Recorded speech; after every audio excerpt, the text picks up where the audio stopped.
Hello, everyone. Rabbi Rosen here, hoping all is well with you and coming to you with some thoughts after yet another head-spinning week.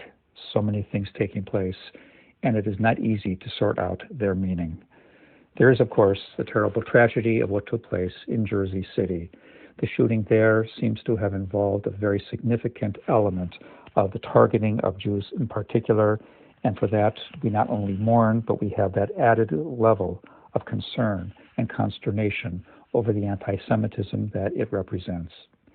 And in somewhat the same vein with the theme of anti-Semitism, there was the President's executive order applied to Section 6, Article 6 of the Civil Rights Code that seeks to elevate the issue of anti-Semitism when it comes to how Jews fare on campuses, how protests are to be conducted in a way that is not anti-Semitic, not hurtful to Jews.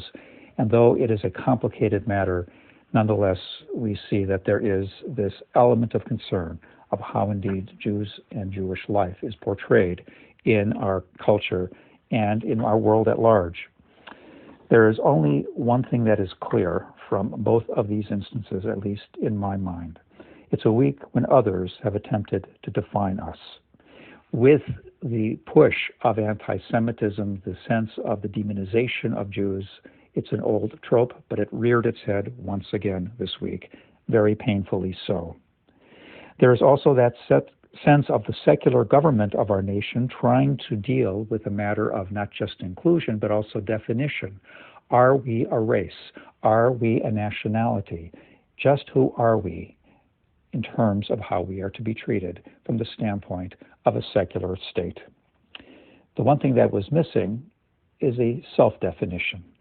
And we at least get a taste of what our tradition would see us being from the portion of Torah itself, Vayishlach. Here we find that after spending so many years in the house of his uncle Laban, having the fear of meeting his brother Esau once again, the brother who has threatened to kill Jacob when they next meet, Jacob prepares for a hopeful reconciliation, but just in case, he is also ready for war. And in the course of these preparations, he has a very fateful encounter at night at the river Jabbok in English. There, a mysterious man wrestles with him. We are not told who this man is. All we are told is that at the end of the wrestling match, Jacob prevails, though he is wounded, and he is blessed by this stranger and given the new name of Yisrael, Israel. Is this figure, as some suggest, a kind of guardian angel of Esau, the brother that has been his opponent all of these years? Is he a representative of Jacob's conscience? Is Jacob growing in the sense of awareness as to what he should be as a growing, more moral, more patient human being? There's evidence of that in the section as well. Or is this mysterious angel, in a way, the representation of God? In all respects, this is a good start in defining who we are. We are a people that is prepared to be B'nai Yisrael, the offspring of Israel, of Jacob. And as such, when we are threatened, we stand for what we believe in. We grow constantly in soul, in a sense of growing a conscience to become the morally and spiritually best versions of ourselves we possibly can be. And we have a faith that takes God seriously, but a faith that also invites encounter, struggle, and a sense of being able to push back at least from time to time, if not many times, with what we seek to understand as being God's experience of us and our experience of God. It's a spiritual journey of a people that seeks to grow, but is prepared always to defend itself and its own integrity.